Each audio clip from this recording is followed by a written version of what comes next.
Hey everyone, welcome back to the channel. If you're new, hit that subscribe button because I'm about to drop some serious travel knowledge on you. This time, we're hitting up Istanbul, baby. Like, the Istanbul. We're talking about the kind of place where ancient history punches you in the face. It's crowded, it's loud, it's full of surprises. And the food will make you want to slap your mama in a good way, obviously. So buckle up, because we're about to explore the top 7 tourist attractions in Istanbul, and I guarantee at least one of these is going to blow your mind. First up, we're at the Hagia Sophia, and trust me, this place is straight out of history books. It's been a church, a mosque, and now it's a museum. Talk about commitment issues. But seriously, the architecture here is mind-blowing. Those massive domes, the intricate mosaics, it's like stepping back in time. Now this place gets packed with tourists, so my advice, get there early, like stupid early. Think the sun's still snoozing early. Plus, the earlier you go, the better the light for photos, and you gotta get those Instagram shots, right? Now let's talk food, because, you know me, around Hagia Sophia you've got options. Street vendors with delicious Turkish delights, the real deal, not the tourist traps.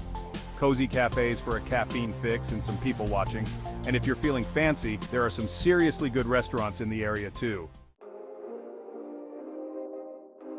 Yo, we're at Topkapi Palace, the former home of the Ottoman sultans. This place is dripping in opulence, like seriously, gold everywhere.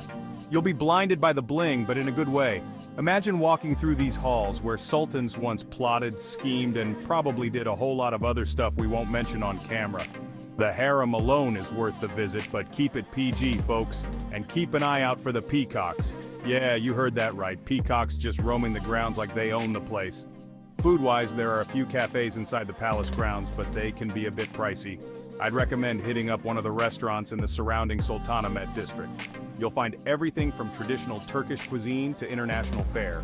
So if you're into history, architecture, or just want to see how the other half lived, like way back in the day, Topkapi Palace is a must-visit. Alright guys, we're at the Blue Mosque, and let me tell you, this place is the definition of serenity. Well, except for the construction. They're always doing some kind of renovation work here, but hey, it's a historical landmark, gotta keep it fresh, right? Now, the Blue Mosque is one of the most important mosques in Istanbul, and it's easy to see why. The interior is breathtaking, with its stunning blue tiles and intricate calligraphy. Just remember to dress respectfully. No short shorts or tank tops here, folks. Pro tip, if you're looking for that perfect Instagram shot, try to come during the golden hour. The light streaming through the stained glass windows is pure magic. Now let's talk food. The area around the Blue Mosque is a foodie paradise. You've got street vendors selling everything from simit, kind of like a Turkish bagel, to Turkish coffee. Strong stuff, be warned. Get ready to experience sensory overload because we're diving headfirst into the Grand Bazaar. This place is a labyrinth of shops, stalls, and narrow alleyways selling everything under the sun. Seriously, you can find anything here, from carpets and spices to knockoff designer handbags and questionable souvenirs. The key to surviving the Grand Bazaar? Don't be afraid to haggle. It's part of the fun, and the vendors expect it. Just be respectful and remember, it's all part of the game. Now, I'm not gonna lie, the Grand Bazaar can be overwhelming, but it's also an amazing experience. It's a chance to immerse yourself in Turkish culture, practice your haggling skills, and maybe score some unique finds. Food-wise, you'll find plenty of options inside the bazaar itself. Look out for the street vendors selling Turkish delight and other sweet treats. And if you need a break from the crowds, there are several cafes and restaurants where you can grab a bite to eat. Seriously, the Grand Bazaar is a must-visit when you're in Istanbul. If you are enjoying this video, make sure to subscribe and hit the notification bell for more travel content.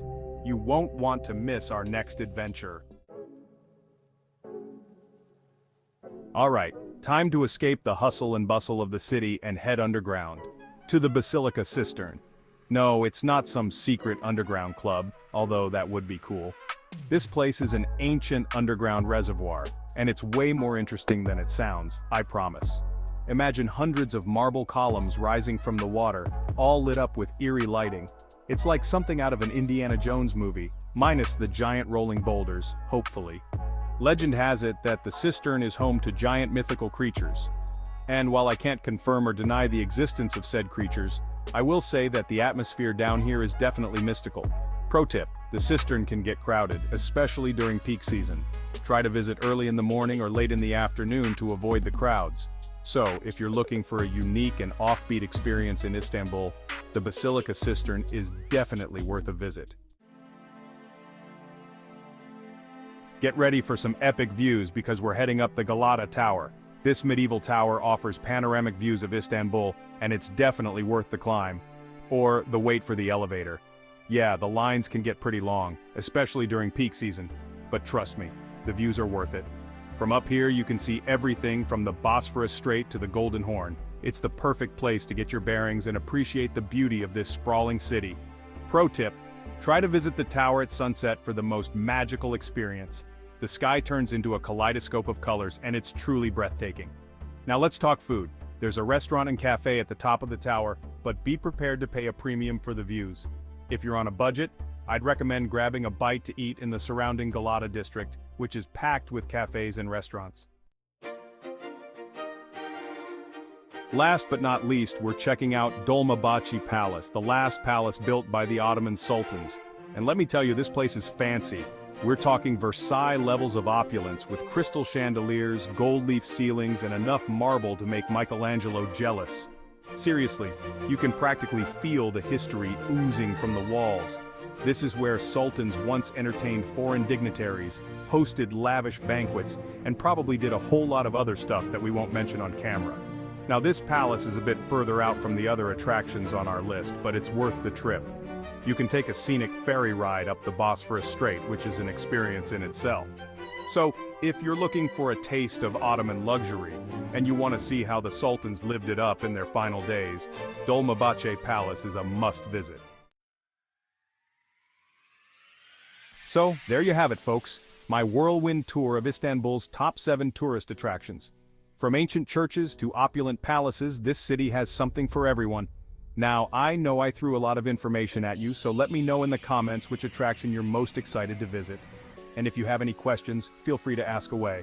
And as always, keep exploring, stay curious, and don't be afraid to get a little lost along the way.